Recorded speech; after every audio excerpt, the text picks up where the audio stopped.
The big man, Carlos Boozer, is back for postseason action. And take a look at the squad we put together today. Marcus Morris will jump in on all the basketball conversation.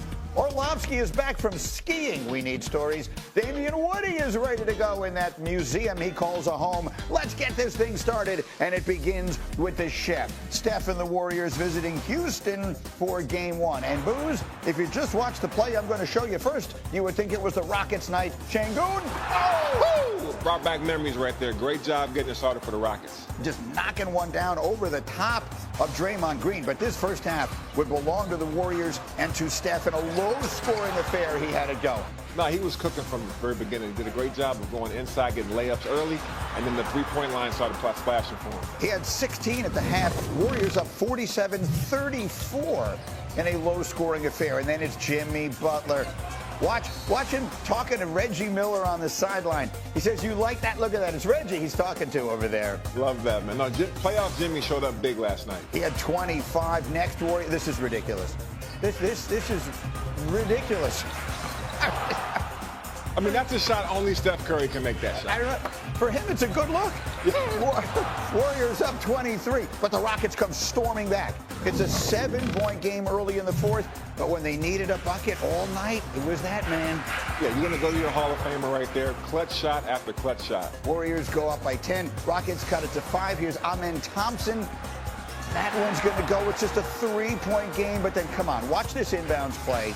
Look how quickly he gets this up. Up. Boom. That's all the space he needs, Greeny. How do you stop that? 31 points for Steph. 30 seconds left. It's an 11-point game, and that one is going to be the capper. The Warriors take Game 1. They steal home court advantage, 95-85, and afterwards it was Jimmy Buckets talking about the man of the night. Like I always say, Batman comes out of nowhere. You never see him coming, then he just falls from the sky, from a building, behind the door, and does some incredible things, man. He's going to be the reason that we do win it all. We all know that, but we got to protect him at all costs. Protect that man at all costs. We got Booze, and we've got Marcus Morris. Marcus, what do we say about Steph? I mean, I feel like I've gone through my thesaurus and found every adjective I can think of and all of the complimentary terms. What do we say about Steph Curry after that performance last night at the age of 37? I mean, are we surprised? Like, Steph Curry's been doing this for a while now, right? Now he has Jimmy to take a little bit off of him, to give him a little bit help on the scoring load. But Steph's just doing Steph things, man. Playing in the league and seeing this, I'm just not even surprised anymore. So Steph was brilliant. And we could sit here and just say that over and over again. But the point you made on our call this morning, Booze, is that it was not what any of them were doing on the offensive end that stuck out to you. Yeah, their defense was outstanding. I mean, they got guys that are 6'7", 6'8", Jimmy Butler, Draymond Green, locking up everybody. Did a great job on Sengun, even though he had a good game. Jalen Green didn't play like himself. Van Fleet didn't play like himself. Brooks had a limited night. They did a good job on the other guys, made it difficult for them, got steals. There's steals from them on the offense. And then obviously Steph Curry and Jimmy took care of the offense on the other side. Yeah, I mean, if you didn't stay up late and watch the game last night, the Rockets shot 21% from 3 last night, just 6 of 29. Defense obviously has something to do with that. Marcus, how about what the Warriors did on the defensive end last night? To be quite frank, the Warriors match up really well with the Rockets. The Rockets don't really have that much size. Sengun is their biggest player. He's also the second leading scorer. So if Jalen Green don't have a big game, where is the scoring going to come from? I really don't see where Houston will have an advantage on the offense. And you got Jimmy Buckets on Jalen Green, and they're switching 5. And, you know, I think the Warriors have seen a team like this, but they don't have the size to go inside each and every play. Sengun is a really good player, really good post player, but I think Draymond Green could do a good job of switching 5 onto each of those guys, and you only have 2 guys that can really create a basket for the Houston Rockets. Jalen Green was 3 of 15 from the floor last night. Van Vliet, which is their playoff experience, was 2 of 13 from three-point range. Booze, you know what championship caliber teams look like. Does Golden State look like one? Absolutely. They got 2 guys that can close for him. If Jimmy got it going, Jimmy can close for him. Obviously, Steph. Read book with many, many leather-bound chapters. Can he add another title to it? Steph Curry taking on these Rockets. Jimmy Butler making his playoff debut with the Warriors.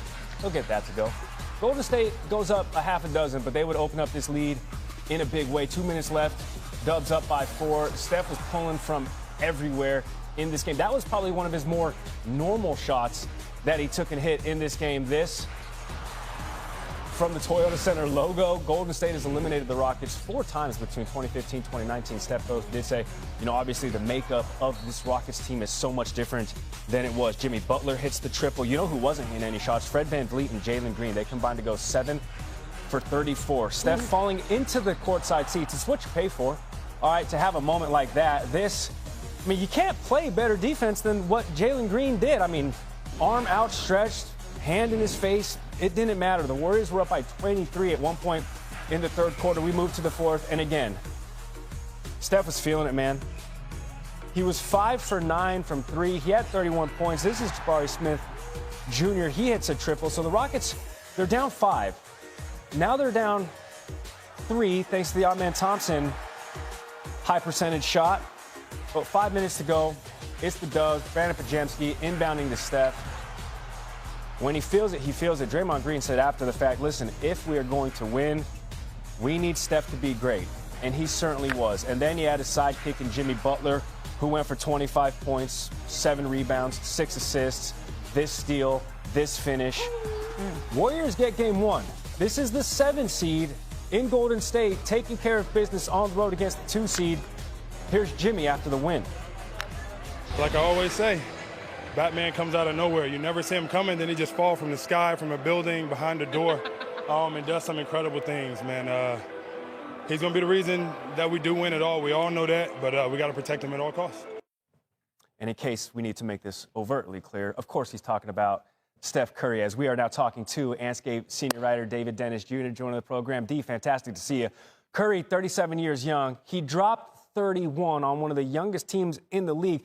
This after having a career worst game last time he played the Rockets, where he had just 3 points. Put into perspective what we witnessed last night.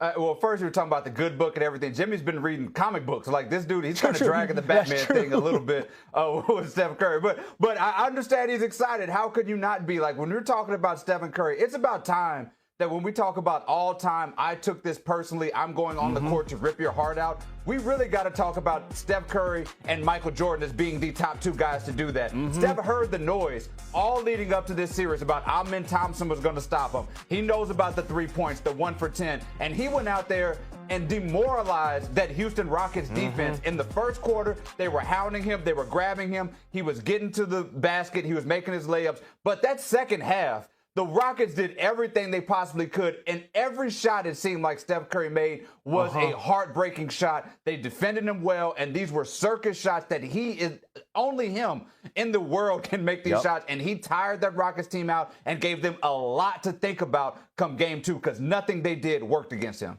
2 weeks after, Houston was probably feeling pretty confident after holding Steph to just 3 points. When he played 30 minutes in that game, he went for 31 last night. Game 2, Wednesday night, 9:30 Eastern. D, hang tight. Amina, what you got? Well, the Warriors' win was impressive, but the loudest message sent yesterday was by the top-seeded Thunder. OKC crushing the Grizzlies 1